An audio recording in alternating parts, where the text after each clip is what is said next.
Dieu ne m'a pas appelé à avoir l'argent derrière l'œuvre de Dieu. Dieu m'a appelé à prêcher la sanctification pour que vous puissiez aller au ciel. Et si Dieu touche quelqu'un, il me bénit, gloire à Dieu. Mais si personne n'est touché, je continue le travail parce que mon appel n'est pas l'offrande, mon appel n'est pas la dîme. Si tu ne maîtrises pas ça, tu vas servir Dieu toute ta vie. Au dernier jour, il te dit qu'il ne t'a jamais connu. Dieu ne connaît pas les gens qui opèrent dans les dons spirituels pour l'argent, et Dieu ne connaît pas les gens qui le servent pour l'argent.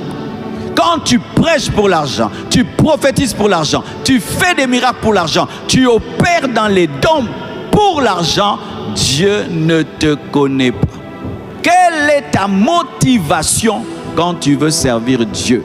Quelle est ta motivation quand tu veux servir Dieu? Au ciel, nous serons étonnés. Des pasteurs riches qui seront les derniers, des pasteurs pauvres qui seront les premiers. Au ciel, nous serons étonnés. Des pasteurs riches qui seront les derniers, des pasteurs pauvres qui seront les premiers. Je vois des jeunes qui veulent servir Dieu pour être comme Marcelo. Quand tu dis que tu veux être comme moi, que veux-tu dire? Avoir ma maison, ma voiture, mes habits, ou mon message, l'onction, la crainte de Dieu? Si c'est la maison que vous cherchez, si c'est la voiture que vous cherchez, vous êtes des cupides et vous ne servez pas Dieu. Vous n'êtes pas différent des gens qui sont en train de chercher l'argent dans des business d'or et de diamants. Aucune différence. Quand tu prophétises et tu attends qu'on te donne l'argent, tu es dans la cupidité.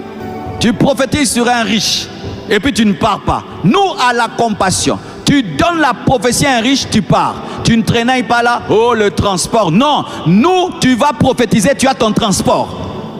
On t'avoue, vous tous qui prophétisez, et puis tu attends qu'on te donne le transport. Que celui à qui tu as parlé de la part de Dieu te donne le transport. Il va mépriser ta prophétie, il ne va pas te respecter. Chaque fois que tu as donné la prophétie à quelqu'un, et après tu n'es pas parti, et tu attendais qu'il te paye le transport, il s'est moqué de ton Dieu. Ton Dieu te parle, il est incapable de te donner 10 000 francs de transport. Comment il va croire un prophète comme ça?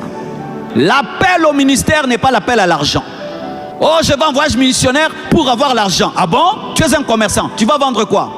Tu reviens d'un voyage missionnaire? Oh, c'était béni. Pourquoi? Parce que tu as l'argent? Non. Nous, quand on revient de la mission, on parle quoi? Des âmes gagnées, des malades guéris. Pas de l'argent. Oh, on m'a donné 50 000, 100 000. Et puis, tu es un commerçant. Tu peux revenir d'un voyage missionnaire avec 100 000 $, mais ton voyage est un échec. Personne n'était guéri, personne n'était délivré, personne